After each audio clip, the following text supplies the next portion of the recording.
नमस्कार, आप सभी का डीडी बिहार के इस खास कार्यक्रम में। दर्शकों, मैं आपके साथ सृष्टि इस कार्यक्रम का शुरुआत करती हूं और आज का हमारा विषय है उपभोक्ता संरक्षण। उपभोक्ता संरक्षण में भारतीय जो परिवेश है वो डे टू डे चेंज होते जा रहा है। जो हमारा समाज है, जो हमारी सोसाइटी है, वो डेली चेंज होते जा रही है और ऐसे ही बदलते समाज में उपभोक्ताओं के बहुत सारी चुनौतियों का सामना करना पड़ रहा है। जो हमारे जो उपभोक्ता हैं उनके बहुत सारे अधिकार हैं, अधिकारों को लेके बहुत सारे ऐसे नियम कानून में परिवर्तन लाया गया है और हमारे सरकार ने बहुत सारे ऐसे नियम कानून लेके आए हैं जो उपभोक्ताओं के लिए बहुत ज़रूरी है। और इसी चर्चा को आगे बढ़ाते हैं और स्वागत करते हैं आज के हमारे स्पेशल गेस्ट का, जो कि वरुण कुमार जी हैं और ये एडवोकेट हैं। बहुत बहुत धन्यवाद सर आपका इस कार्यक्रम में आने के लिए। और मैं आपसे जानना चाहूँगी कि उपभोक्ता पहले क्या हैं, हमारे दर्शकों को बताइए कि उपभोक्ता से अभिप्राय क्या है। देखिए, जो सामान्य भाषा है उपभोक्ता, कंज्यूमर, जिसको इंग्लिश में कंज्यूमर करते हैं, जो भी प्रोडक्ट का सर्विसेज का यूज करता है वो कंज्यूमर कहलाता है। वो कंज्यूमर कोई भी हो सकता है, एक पर्सन भी हो सकता है, व्यक्तियों का समूह भी हो सकता है, एक वॉलंटरी ऑर्गेनाइजेशन भी हो सकता है, जैसे बिहार चैम्बर ऑफ कॉमर्स है, वो भी हो सकता है कंज्यूमर। तो जहाँ तक इस एक्ट के बारे में जो बात कर रही थी, तो ये एक्ट जो है ये 1986 में आया। हमारा विश्व जो है एक ग्लोबल मार्केट हो गया है। अभी हम लोग पटना या बिहार या इंडिया के तक सीमित नहीं है। आज हम जापान का भी सामान चाहते हैं तो इंडिया में आ जाता है। तो जब ये कम्पिटिटिव मार्केट हुआ, ओपन इकोनॉमी हुआ, ग्लोबल मार्केट हुआ, तो इस एक्ट की ज़रूरत पड़ी। तो केंद्र सरकार ने 1986 में जो हमारे उपभोक्ता हैं, जो अल्टीमेट कंज्यूमर जिनको कहा जाता है, उनके हित की रक्षा के लिए, उनके इंटरेस्ट के सेफगार्ड करने के लिए 1986 में एक्ट लाया, जो कि काफ़ी सरलीकृत था। उसको 2019 में फिर केंद्रीय सरकार ने उसको सरलीकृत किया है, जो कि वर्तमान में अभी वो लागू है। सर, मैं जानना चाहूँगी उपभोक्ता जो जागरूकता है, वो उपभोक्ता जागरूकता क्यों ऐसी आवश्यकता पड़ी इस आंदोलन की? क्योंकि 1986 के समय उपभोक्ता आंदोलन जो है वो आ चुका था, लेकिन उसको व्यापक रूप से जो बदलाव लाया गया है वो 2019 में लाया गया है। तो ऐसी क्या आवश्यकता पड़ी कि 2019 में इतनी तेज़ी से बदलाव लाया गया? हुआ क्या, जो 86 में जो आया एक्ट, उसके बाद ये हमारा इकोनॉमी, इंडियन इकोनॉमी जो है ये 90 में ओपन हुआ, तो काफ़ी मल्टीनेशनल कंपनी रस की इंडिया में। और जो मार्केट का जो मेरा प्राइस था पहले टैग 2-4 रुपये, आज हज़ारों करोड़ में हो रहा है। और कई ब्रांड, जैसे सपोज हमारे यहाँ पहले 2 ही गाड़ी 4 व्हीलर में थी, एम्बेसडर और फिएट का नाम सुनती होंगी, लेकिन आज जो है हम कंज्यूमर जो भी हैं, तो हम लोगों को पता नहीं है कितने ब्रांड आ चुके हैं जी। हर कंट्री से लोग हैं, जापान से हैं, कोरिया से हैं। तो इसमें जो है अपने आप में एक इन लोगों में कंपटीशन होने लगा, जिसका क्या हुआ, जो वो लोग उसमें अनट्रेड फेयर करने लगे।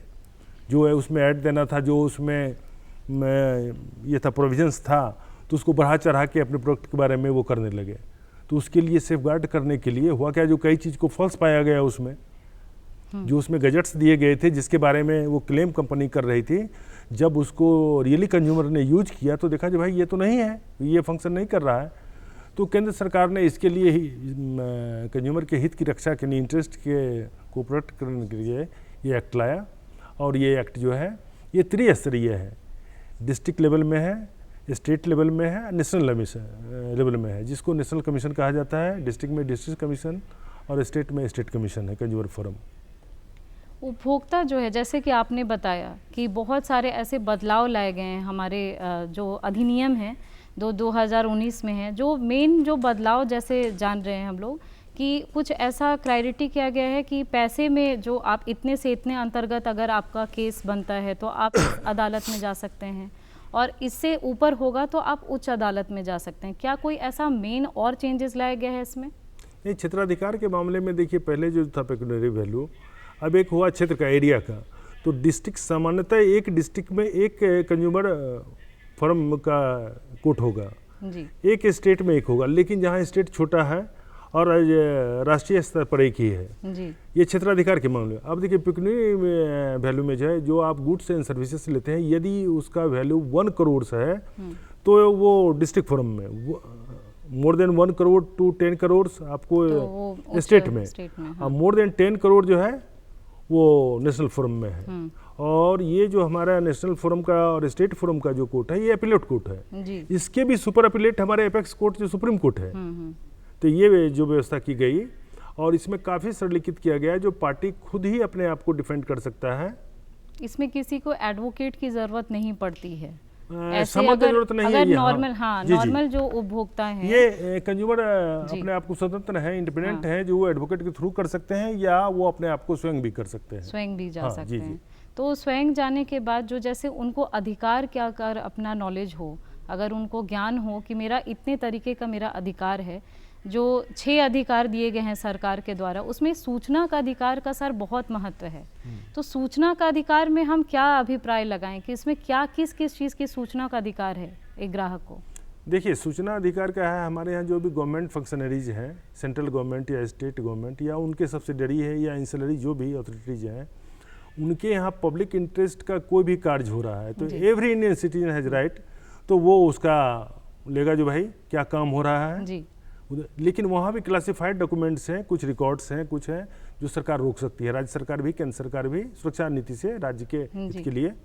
तो ये सूचना अधिकार का अधिनियम है जो कि हर सिटीजन को अवेलेबल है, इंडियन सिटीजन को जी स्पेसिफिक रूप से। अच्छा, तो सूचना का अधिकार लेके अगर मैं जाती हूँ और मुझे चुनने का भी अधिकार है, तो अगर राइट टू इन्फॉर्मेशन के तहत अगर मैं जाती हूँ और मुझे मान लीजिए कोई चीज़, मैं गई हूँ दिल्ली ऐसे ही घूमने और जाके मैं वहाँ पे कोई सामान घूमते हुए मुझे पसंद आ गया और मैं ख़रीद लेती हूँ, और मैं जब पटना आती हूँ तो मुझे पता चलता है कि ये सामान तो डिफेक्टिव है, तो किस अदालत में और क्या मैं यहीं पे रह के इस चीज़ का संविधान, इस चीज़ को सॉल्यूशन निकाल सकती हूँ? अब देखिए, जो आप जो बताएं, जो दिल्ली में एक सामान आप परचेज करती हैं और पटना में आके यूज करती हैं जी। तो कॉज ऑफ एक्शन जो है वो दिल्ली से स्टार्ट हुआ और कॉज ऑफ एक्शन का एंड हो रहा है पटना। तो जहाँ भी कॉज ऑफ एक्शन जो रहेगा एंड करेगा, वहाँ भी आप दिल्ली में भी कर सकती है, पटना में भी।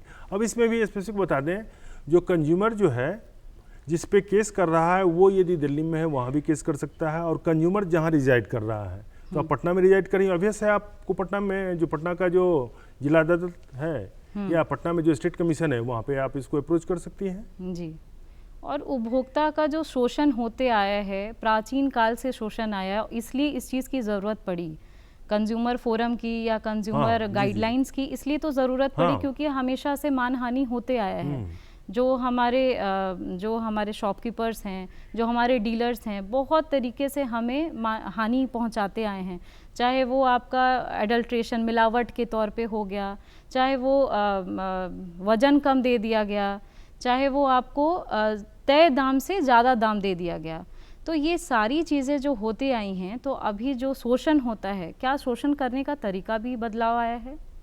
देखिए, पहली बात तो मैं जो आप जो बताएं, जो क्या ये अधिकार के बारे में जी, तो जब भी प्रोडक्ट आप लेते हैं तो उसकी quality, quantity, product and services दोनों एक्ट में है ऐड। तो प्रोडक्ट एंड सर्विसेज का जो क्वालिटी है, क्वांटिटी है, प्योरिटी है, पोटेंसी है एंड जो उसका स्पेसिफिकेशन है, वो यदि मानक नहीं मिल रहा है आपको जी, तो आप, अब इसको लेमन टर्म में हमको समझाना आपको होगा। ये जो सपोज आप एक फ्रिज लेती हैं और फ्रिज का जो प्राइस है उसमें आपको जो सर्विसेज दिया गया है वो प्राइस आपसे हायर ले गया है, आपका इंस्टॉलेशन चार्ज यदि फ्री है और वो इंस्टॉल कर रहा है उसके बाद चार्ज कर रहा है, उसके बाद उसमें जो आया वारंटी गारंटी पीरियड में जो डिफेक्ट आया वो रिमूव करने में दिक्कत कर रहा है, तो इसके लिए भी आप जा सकती हैं। इसलिए आज जो भी गुड्स हम ले रहे हैं उसके प्राइस काफ़ी हो रहे हैं, तो ये नहीं, जो बहुत आर्थिक रूप से जो है ये कंज्यूमर को इफेक्ट करता है, तो आप इसके लिए जा सकते हैं। और वस्तु जैसे लेने जा रहे हैं, मान लीजिए उसकी जानकारी जो है हमें सीमित जानकारी है, जैसे मैं एसी लेने जा रही हूँ या फ्रिज लेने जा रही हूँ या टीवी लेने जा रही हूँ, उसकी जानकारी जो है, मुझे क्या क्या ऐसी जानकारी है जो जाने से पहले, दुकान से पहले ही मुझे इतना नॉलेज हो जाना चाहिए कि जब वो मेरे से उस टेक्निकल लैंग्वेज में या उस प्रावधान में बात भी करे तो मुझे उस चीज़ का ज्ञात हो कि मैं इसमें कहीं गलती ना कर जाऊँ। देखिए, किसी भी वस्तु को या सर्विसेज को जो आप लेने के लिए जाती हैं तो पहले उस कंपनी के बारे में पता करें, उसके बैकग्राउंड के बारे में, प्रोडक्ट के बारे में पता करें, फिर अपने आसपास के पड़ोसी जो यूज कर रहे हैं, यूजर्स हैं, उनसे लें फीडबैक। जो यूजर्स हैं वो अल्टीमेट बताते हैं आपको सही क्या है, आप तो यूज़ नहीं कर पाए, आप तो पहली बार जा रही हैं। और उसके बाद जब दुकान में जाती हैं परचेज करने के लिए, तो जो भी है उसका प्रोडक्ट का आज तो डिस्प्ले बोर्ड में रखा रहता है, आप देखिए, उनसे पर्टिकुलर क्वेरी कीजिए, उनसे ब्राउज़र लीजिए, ब्राउज़र में जो डिफाइन है उसके बारे में उनसे पूछिए भाई क्या है ये, और उसके बाद जब भी परचेज कीजिए तो पक्का रसीद लीजिए। सामान्यतः हम लोग जीएसटी बचाने के चक्कर में थोड़ी सी लाभ के लिए हम लोग क्या करते हैं, कच्चा रसीद ले लेते हैं, जो कि ग्रामीण क्षेत्र में प्रिवेलेंट है। ये जो सिटी में है वहाँ तो उतनी नहीं है, लेकिन लोकल मार्केट्स में हम लोग करते हैं।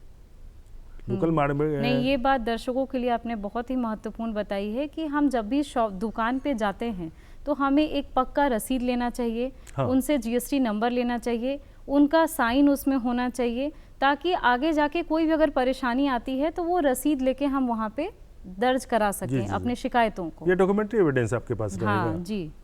तो मैं पूछना चाहूँगी, जो काला बाजारी है, काला बाजारी जो पहले से ही चलते आ रही है, मिलावट जो चलते आ रहा है, वो अभी भी है, और इसमें इसके लिए क्या क्या प्रावधान है हमारे कंज्यूमर फोरम में? काला बाजारी अगर कोई देखिए, काला बाजारी जो है इसके लिए हमारे लिए specific essential goods services act है, उसके बाद फूड एडल्ट्रेशन एक्ट हैं। जहाँ तक कंज्यूमर एक्ट में है तो कंज्यूमर एक्ट में भी इसका इनकॉर्पोरेशन है, उतना डिटेल्स नहीं है।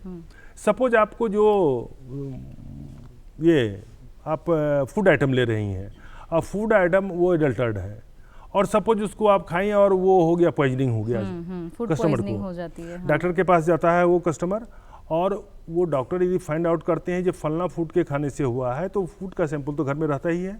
उसको आप जब भी ये शिकायत करेंगे आप ये उपभोक्ता न्यायालय में, उसके सैंपल को राज्य सरकार और केंद्र सरकार का लैब है वहाँ टेस्ट होगा।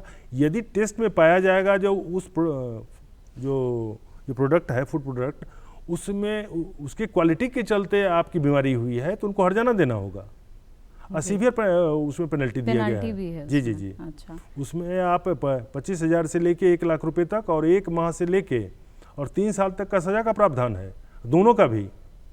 तो अच्छा, ये भी बहुत महत्वपूर्ण जानकारी है। और उपभोक्ता सर, एकाधिकार क्या होता है?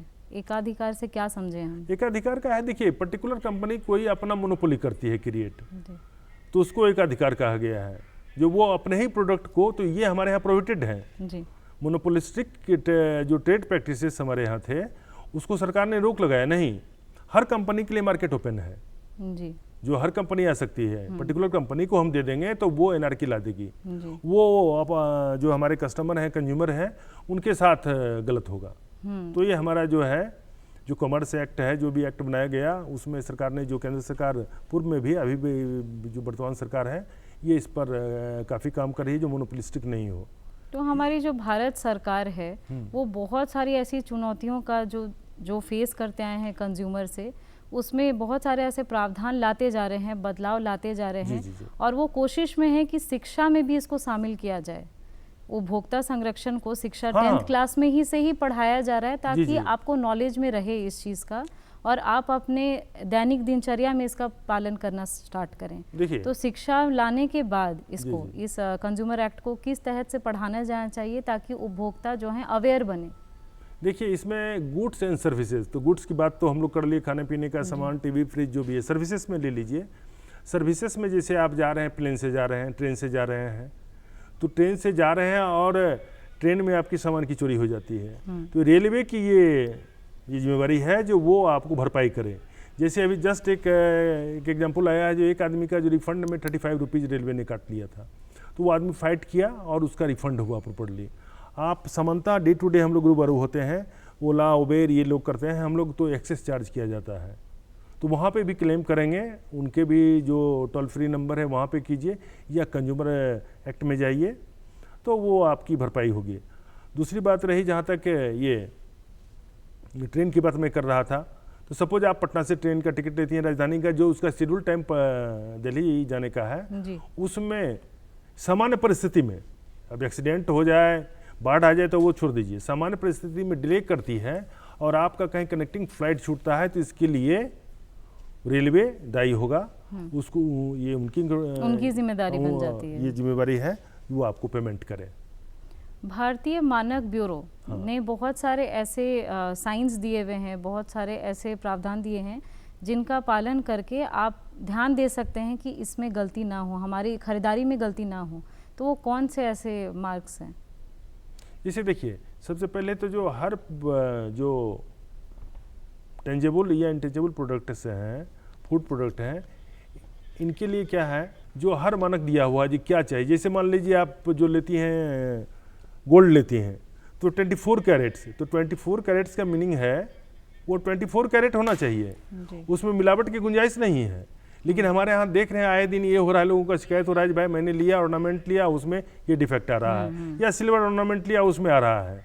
तो ये सब चीज़ एक अभी उसका डिटेल्स बताना उचित नहीं है, लेकिन एक मानक है सरकार के द्वारा इतना % उसमें ये एलिमेंट चाहिए, जैसे फूड में भी है जी। जो तेल कितना चाहिए, चीनी कितना चाहिए, नमक सॉल्ट का है वो हमारे यहाँ रहता है। जब आप लीजिएगा तो उसमें इंटर रहता है, कैलोरी रहता है, जो कार्बोहाइड्रेट कितना है, प्रोटीन कितना है, शुगर कितना है, ऑयल कितना है, तो ये चीज़ होना चाहिए। ये मानक ये नहीं रहते हैं जो जिसको हम लोग कहते हैं BIS जी। हाँ। गलत सामान जैसे मिल जाता है, बहुत बार ऐसा होता है गलत सामान हमें मिल गया है, तो क्लेम करने के लिए क्या प्रयोजन बनाया गया है? कहाँ सबसे पहले उपभोक्ता अगर गलत सामान मिला, अब हमें क्या डिसाइड करना चाहिए? हमें कहाँ जाना है, या कोई एडवोकेट करना है, या फिर कहीं ऐसा कोई टोल फ्री नंबर है, या फिर कहाँ जाना चाहिए? सबसे पहले हम कहाँ दरवाज़ा खटखटाएंगे? देखिए जो भी आप ले रही हैं वस्तु या सर्विसेज ले रही हैं, गुड्स एंड सर्विसेज, तो उसके लिए उनके जिनसे परचेज किए हैं उस कंपनी का टोल फ्री नंबर आजकल हर जगह डिस्प्ले रहता है, प्रोडक्ट पे ऐसे भी रहता है, और एक टोल फ्री नंबर भी नेशनल दिया हुआ है जो तो आप वहाँ शिकायत पहली बार करें। यदि वो आपकी शिकायत का निवारण नहीं होता है, रिड्रेस नहीं होता है, तो फिर आप जो स्टेट फोरम में जाएं, ये सॉरी डिस्ट्रिक्ट फोरम में जो आपका क्षेत्राधिकार बनता है 1 करोड़ से नीचे है, फिर वहाँ जाएं और वो जो समान प्रक्रिया है एक हिंदी या इंग्लिश में या 8 दिन में जो भी भाषाएं हमारे यहाँ निर्धारित है संविधान के अनुसार, उसमें एक समान आवेदन लिखिए, शपथ युक्त आपका हो, और उसमें जो भी आपके पास बिल या वाउचर जो भी चीज़ है या डिजिटल पेमेंट का आपके पास रिसीट है वो आप उसको दाखिल करेंगे और न्यायालय उसकी सुनवाई करके उनको एक सुनने का मौका देगी, उसके बाद वो निर्णय करती है। और कोर्ट का जो रवैया होता है काफ़ी वो प्रो कंज्यूमर होता है, जो हमारे यहाँ कंज्यूमर होगा ही नहीं। सपोज कंपनी इतनी बना लेगी प्रोडक्ट और कोई यूज करने वाले यूजर्स नहीं होगा, या मार्केट में उसका रेपो बिगड़ जाएगा, तो वो तो गवर्नमेंट का लॉसेस है। कोई भी उपभोक्ता कोई सामान को घर लाते हैं और मैं भूल गई कि इस चीज़ का कोई चीज़ में मैं व्यस्त हो गई हूँ, और उसके कितने दिन बाद जाके हम कंप्लेन कर सकते हैं? ऐसा टाइम पीरियड दिया गया है कि इतने दिन में ही आपको कंप्लेन करना होगा तो आपकी सुनवाई होगी? हमारे कंज्यूमर एक्ट में जो है सामान्य रूप से 2 साल का दिया गया है जब आप लिए हैं और वो केस फाइल करने के लिए, लेकिन एक्सेप्शनल कंडीशन में लिमिटेशन को वेव ऑफ किया जा रहा है। आप यदि उस 2 वर्ष से ज़्यादा हो रहा है, 2 वर्ष 6 महीने या 3 वर्ष भी हो रहा है, तो कोर्ट को जस्टिफाइड करना होगा जो मेरा डिले क्यों हुआ, ये रीजनेबल आपका होना चाहिए ग्राउंड, तो आपके परिवार को सुना जाएगा, आपकी समस्याओं को सुना जाएगा, उसका निराकरण किया जाएगा। नहीं, दर्शकों को इस चीज़ के लिए बहुत सतर्क होना होगा कि जैसे अगर कहीं भी कोई सामान लाते हैं तो एक तो सजग रहें कि आपके पास उसकी पक्की रसीद हो, और अगर नहीं है तो आप उतने अंतराल में कुछ ऐसा तुरंत प्रावधान किया जाए कि जाएं और डिस्ट्रिक्ट फोरम में जाएं, उसका कंप्लेन रजिस्टर करें। जी। और अगर ऐसा नहीं होता है, अगर मान लीजिए वो रसीद गुम गई किसी भी कारणवश, तो कुछ ऐसा और भी किया जा सकता है इसके रिगार्डिंग? कुछ रखना होगा, रसीद ही बट ज़रूरी रहेगी, ऐसा है क्या? रसीद तो देखिए एक है, और एक बात है, जो रसीद यदि आपका खो जाता है तो जहाँ से दुकान में ली है उनके पास डुप्लीकेट ये रहता है, रसीद रहता है जी। और वो उसमें GST पे करते हैं, तो आप इसकी सूचना देंगे जो अमुक तारीख को मैंने इस दुकान से परचेज किया है, तो उस दुकान वाले को नोटिस दी जाएगी जो भाई वो या तो डिनाइल करे, तो डिनाइल सामान्यतः जो बड़ी दुकान होती हैं तो उनके पास GST का रहता है, वो उसको छिपा नहीं सकते हैं, होता है सामान्यतः हो जाता है, इसलिए कोई दिक्कत नहीं है। और ऑन एफिडेविट है, उनको डिनाइल करना होगा, ऑन एफिडेविट करना होगा, यदि झूठ बोलेंगे तो फंसेंगे वो। और ऐसा बहुत बार देखा गया है कि आप कोई दुकान के पास जाएं और वो आप उसको अपना समस्या बताते हैं तो वो सिरे से नकार देते हैं कि नहीं ऐसा नहीं हुआ और ये नहीं हो सकता है, आप देख लीजिए आप क्या कर सकते हो। और उसके बाद अगर कोर्ट में हम जाते हैं और कोर्ट उनको एक वार्निंग देती है और उसके अंतराल भी वो नहीं समझते इन चीज़ों को, तो कोर्ट फिर क्या आगे एक्शन लेती हैं? देखिए कोर्ट जो है, हम जो समानता जाते हैं तो ऐसा आपका सही कहना है, जो सामान्य जो विक्रेता हैं वो हमारी बात को नकारते हैं, लेकिन जो ब्रांडेड कंपनी वो सुनती है। जैसे जस्ट मैं एक मारुति का दे रहा हूँ एग्जांपल, उनके ये अल्टो में एक प्रॉब्लम आया तो उन्होंने इंटायर फ्लीट को वापस कर लिया, तो ये ब्रांड पे वो कंपनी के अपना जो क्रेडिबिलिटी है वो निर्भर करता है वो कंपनी किस स्टैंडर्ड का है।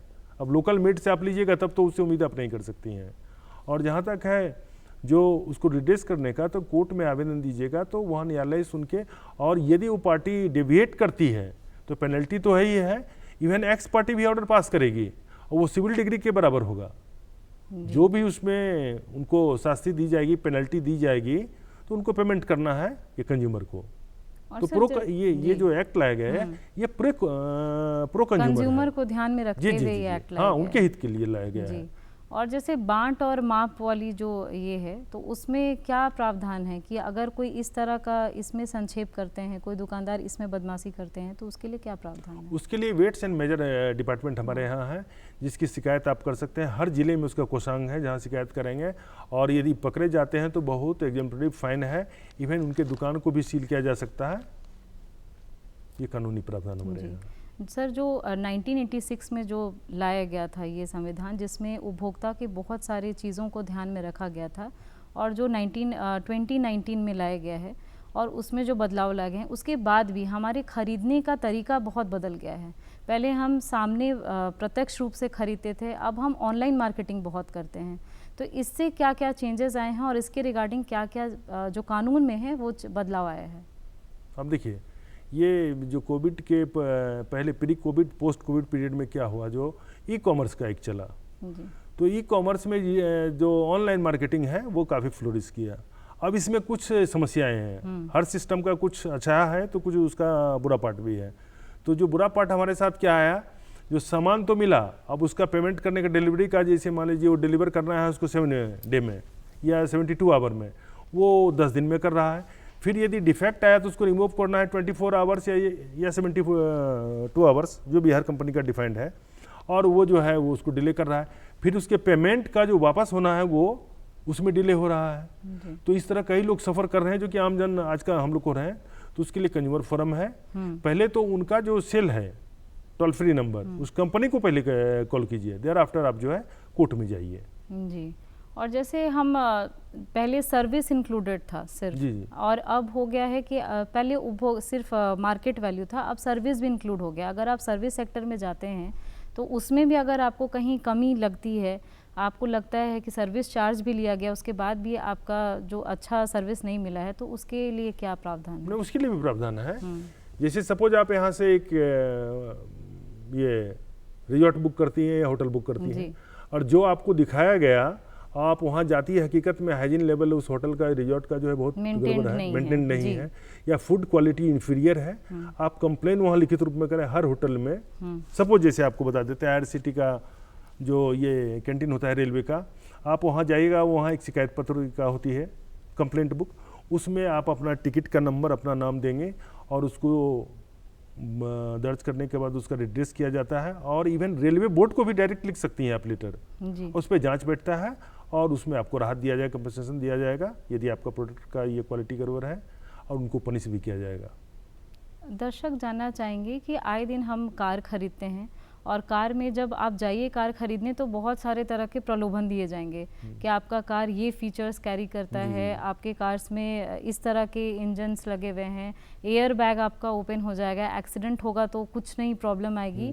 और बहुत बार ऐसा देखा गया एक्सीडेंट बहुत बृहद रूप से हुआ है और एयर बैग ओपन नहीं होता है।